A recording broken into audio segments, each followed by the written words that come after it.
Ladies and gentlemen, I'm delighted to present our next speaker who was also featured in Minister Umar's presentation, Refik Anadol, a media artist and pioneer in the aesthetics of machine intelligence for public art, data sculpture, and paintings. He will take us into the dynamic realm of decentralized art and the use of open data to transform spaces. Refik, the floor is yours.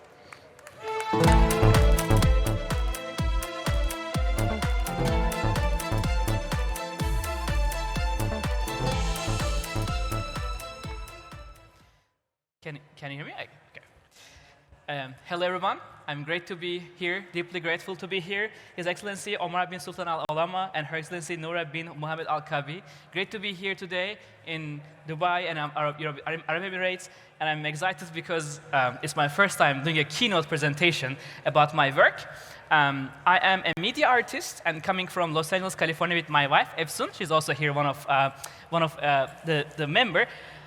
As a media artist, I would like to today share about my journey. I'm a media artist, and I'm using data as a pigment and painting with a thinking brush and try to create experiences in architectural spaces and mostly in public spaces. My journey started almost 13 years ago as a media artist, as a designer, and today I would like to give you a window to my imagination and how we can use the world economy creatively in a way that is maybe different than how we think before. And as William Gibson said, we are in a world where digital and the real coming together. But for me, I started my journey in Istanbul, Turkey, and I love the city as like where the West and East connects, and inspired from the city. But for me, the other inspiration was actually near future. This is a moment from the Los Angeles, 2049, where one of the probably most inspiring science fiction movie where the flying cars next to you flies, and that's when I watched. I was 8 years old, and I couldn't forget how inspiring this is to imagine the near future. And over the years, I think 13 years ago, did my very first installation by using light as a material, an architectural space, and tried to create immersive experiences on the building facades. And this is the first time I start using a software called VVVV. It's a visual programming language, allows me and the creators to create experiences by using computers and softwares. And over the years, I start doing many projects like this and create experiences in public spaces. And what was really also inspiring to me was data itself. 2011, I did my very first data sculpture. I know it sounds interesting, but I was able to use sound data from a street and turn these recordings into a three-dimensional sculpture. And as far as I know, it was the very first example of using data sculptures. For me, it was a huge change in my thinking, because for me, what happened is data is not just numbers that computers and the system talks, but data is a form of a memory. And this memory can take shape any forms and colors. And over the years, I was very inspired by the trompe-l'oeil, the idea of what is real, what is not real, and how the computers can create realistic experiences by using computer graphics. And by the way, that's the reason you will be seeing a lot of frames. 10 years ago, when I did the project, unfortunately, the budget was not enough, so we couldn't use this frame. So actually, the reason I am using frame in my work is, unfortunately, economically, back in time, that project was not approved, but at least we have something as a memory. Coming back to like the Blade Runner, in my practice, I decided to also move forward, and almost 10 years ago, moved to Los Angeles at UCLA, California, Los Angeles, where I got my second MFA degree in design media arts. And the idea was simple: how I can create my experiences beyond my knowledge and become a team, and how we can create the near future experiences. And when you think like an artist like me, I am not in a studio with my brush. I am literally like this on the stage, on the streets, with computers, with cables, doing projection mapping, learning how to like create art in the streets. I don't believe art is only for gallery and museums. I do believe public art is where for anyone, any age, any background, any culture can explore. And there is no ceiling, there is no floor, there is no door. It's open to anyone in the world. And over the years, of course, the data became a very important aspect of our life. We are becoming these machines and connection with machines, and now 7.8 billion people exploring the universe of data, and we constantly create memories that we even don't remember, but we use machines to like interact with this world. And especially every single like, comment, and share becoming, of course, power consumption, and we are becoming this also importantly creating impact on the nature. but also how our culture is changing and how we are becoming new entities and how actually sometimes machines are controlling us and we are suddenly feeling ourselves that where are we in the real world? And I think there is, interestingly, the world between physical and virtual colliding, and the more we think is actually becoming this sense of displacement, the feeling of like we even sometimes don't know, are we in the virtual space, are we in the physical space? And I find it very inspiring actually because I totally enjoy that. What does it mean to be an artist when the world is colliding? And how can we create experiences for the humanity? This creature learns how to use Instagram in 30 seconds. Check it out. It will learn. It's the first time using an Instagram, and it's like creating this experience and finding its species and liking or not. So it's a really interesting interaction between us and machine and society. And I found that when the machines and by the way, when machines, humans, and architecture come together, we have these whole new narratives. And I'm not alone in this game. This is my, by the way, team in Los Angeles. We are 14 people and can speak 14 languages and represent 10 countries in a studio where we are thinking together. And I know we are in the creative economy context, and interestingly, my work was very interestingly first explored and understood by the world that is creating the technology, and I think it's a kind of a renaissance when the artists get the brush, the computer, the hardware, the software. It's a really interesting last 10 years. And what was also very inspiring is last almost 8 years, the idea of can data become a part of public space that goes beyond just gallery and museums. As you see in these examples, these are permanent public art projects currently exist in some place in the world, and exploring data, creativity, interactivity, and using mostly artificial intelligence and creating experiences between human, machines, and environments. And I do believe art, science, and technology, human, machines, and environments, when they come together purposefully, meaningfully, they create inspiration, motivation, and inclusive experiences that is for anyone and any age in the world. And today, I would like to show you some examples that I do believe is a part of some pioneer ideas that allows us to think about world creative economy in a way that is not classically working in the museum and gallery worlds, but the things that have been explored through technology, NFTs, blockchain, and many other ways of imagination and creating in the world of arts. I think when we think about data, for me, data is some kind of this volume. Like imagine an artist painting. For me, a data can become this also brush. For example, here we are seeing that literally wind speed, pressure, and air temperature can become a pigment. And for example, here, this brush can create these shapes.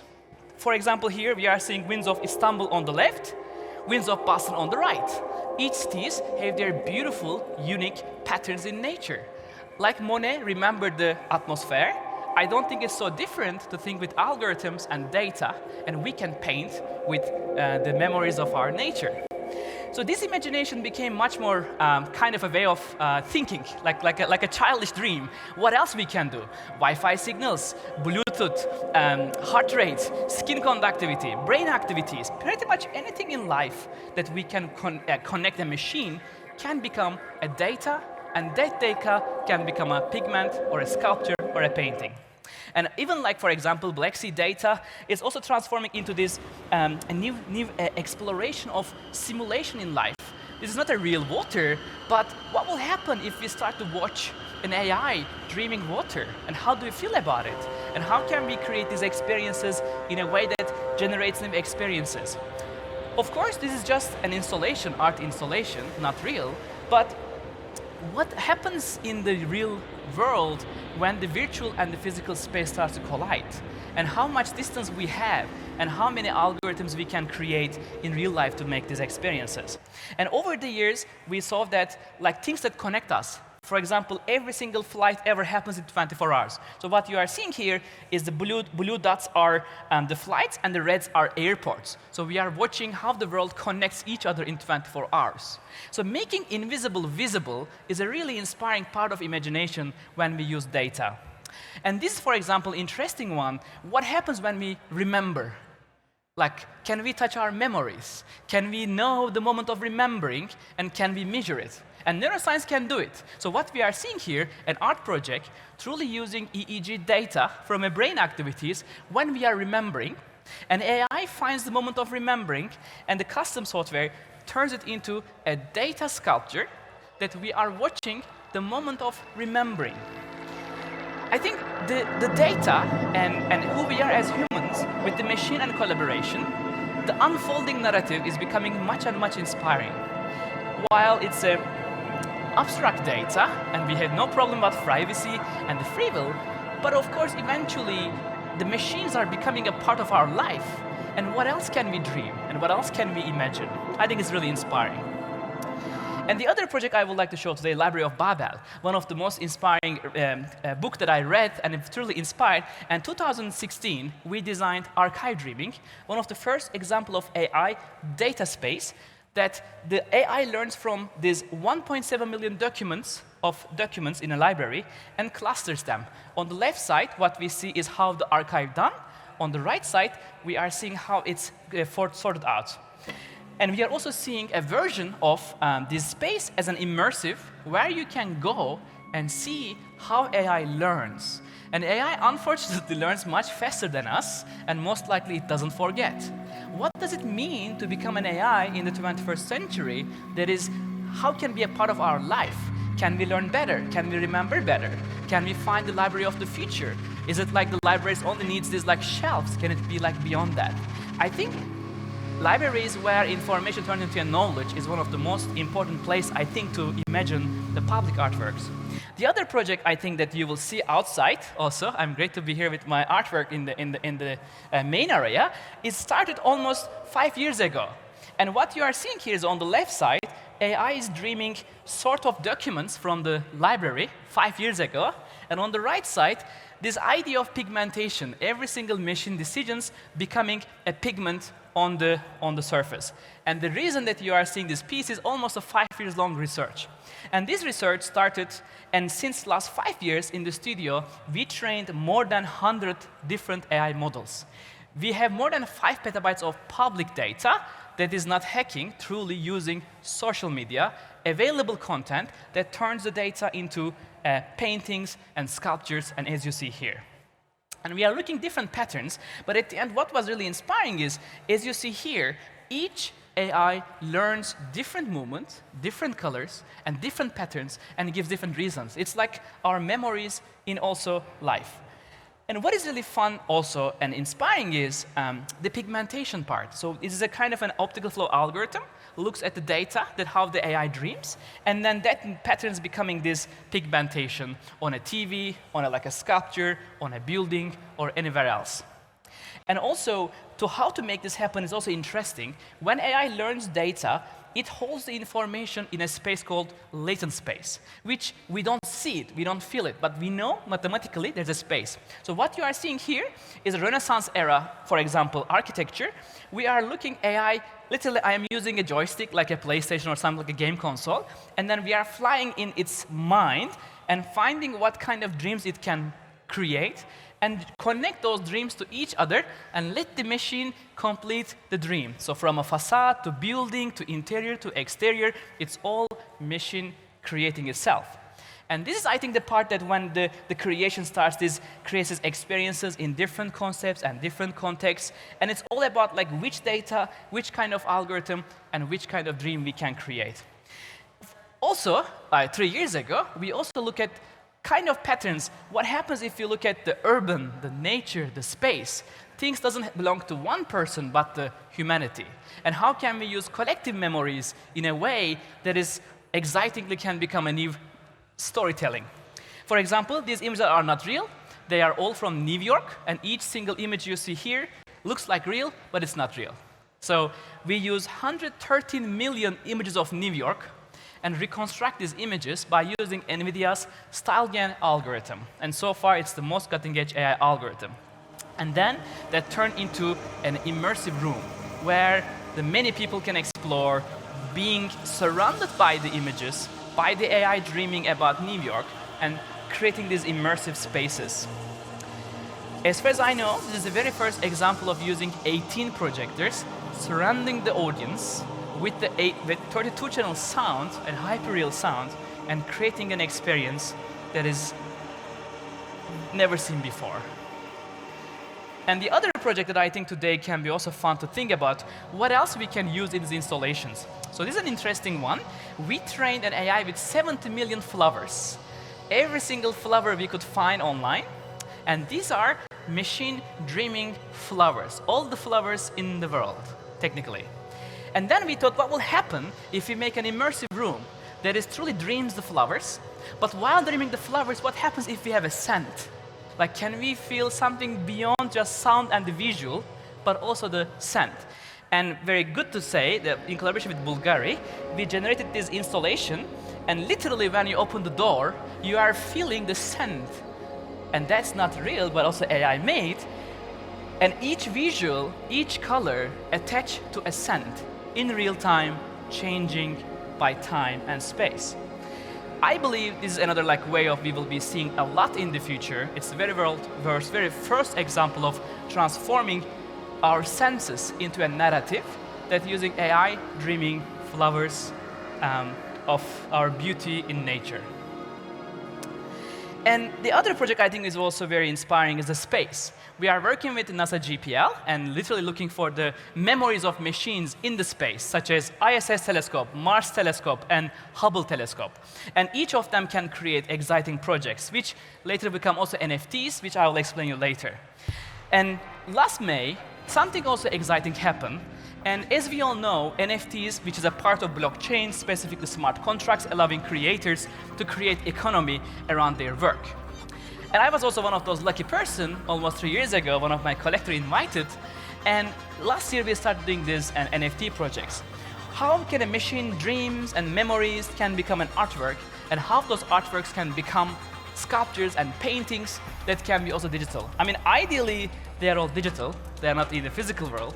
So it wasn't too weird to think that what happens if they're also NFTs, digital experiences. So these projects have been sold more than $1.1 million in last May.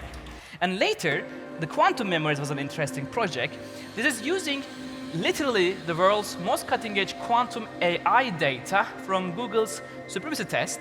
And we were able to use AI and quantum data and connect them each other and let the machine dream quantum state speculation. And based on whoever's speculation, every time we compute quantum subatomic calculations, we may have a chance to open a new dimension, which I don't think we can see. But what happens if AI can see and create worlds? And the same idea we tried also in nature. And here we are seeing an AI dreaming 300 million nature photos. And nature, trees, ocean, flowers, fungi, clouds, water, lakes, things exist in nature that is reconstructed by AI's imagination. It's a 10 meter by 10 meter media wall, which will be also NFT next week on OpenSea. But also a very interesting project is in Berlin, we have 1 kilometer queue that people are, I think, coming to watch the piece that AI dreaming about nature. And a couple of more projects, I think, and I'm coming from Miami, Art Basel, and we were able to put one of our sculptures, data sculptures, on the beach, literally next to I think it's really impossible to top, I guess, nature as an exhibition, as a museum. We were able to create an 8 meter by 8 meter data sculpture, literally on the beach at Miami. And it was also dreaming corals, as His Excellency shared, dreaming corals, underwater universe that we trained from the closely 70 million images of underwater spaces, corals, reefs, creatures, dreaming. And the collection sold for also $2.2 million last week as an NFT. So creative economy is transforming into blockchain, and these experiences in public space also connecting physical and virtual spaces. And lastly, I guess, this project also almost last month at Sotheby's in Hong Kong, it was the very first example of using immersive room that is sold also for $5.1 million in the auction as an NFT. So I think the creative economy is transforming, and the first ideas, first-time experiences are becoming a value. Even though they have been maybe done before, but when you connect the metaverse and the physical space, and when they converge together, there is a major value that is given by the collectors and the communities. And I guess another important one, I guess, our collaboration with MoMA, a Museum of Modern Art in New York, and a collaboration with the curators and the team, we were able to train an AI with the 200,000 images of entire MoMA collection. Every single painting, sculpture, video, games, they become an AI. Paintings later became also NFTs. So I think we are in this metaverse and metadata and AI driving its own context and becoming a new economical, creative world. So it's really interesting to imagine, I guess, what else can we do and how can we reconstruct our reality in the metaverse.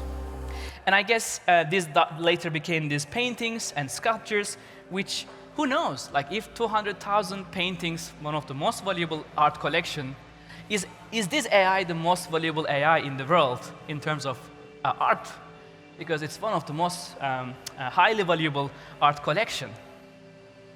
And lastly, I want to speculate one more question.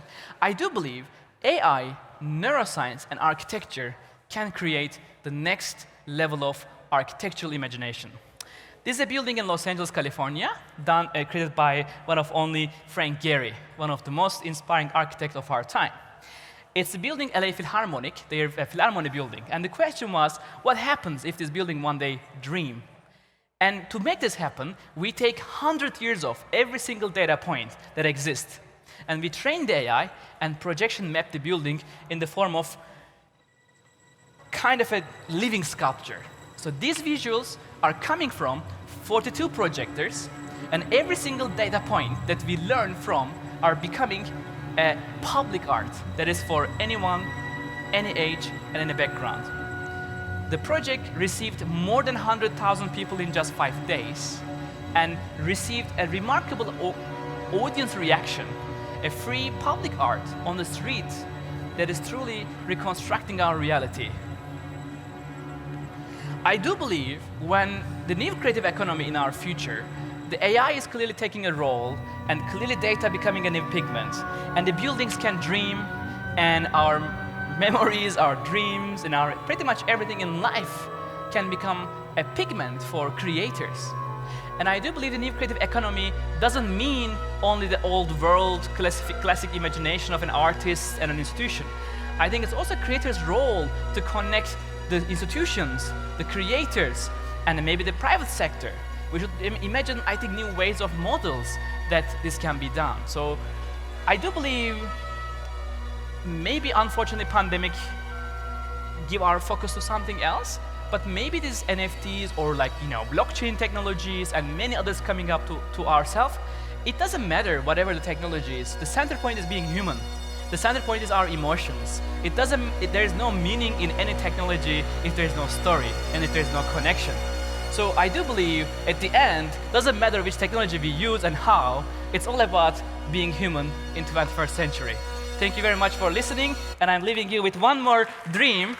Maybe you will remember, this is where we are, that AI is dreaming this beautiful city, Dubai. Great to be here. Thank you very much.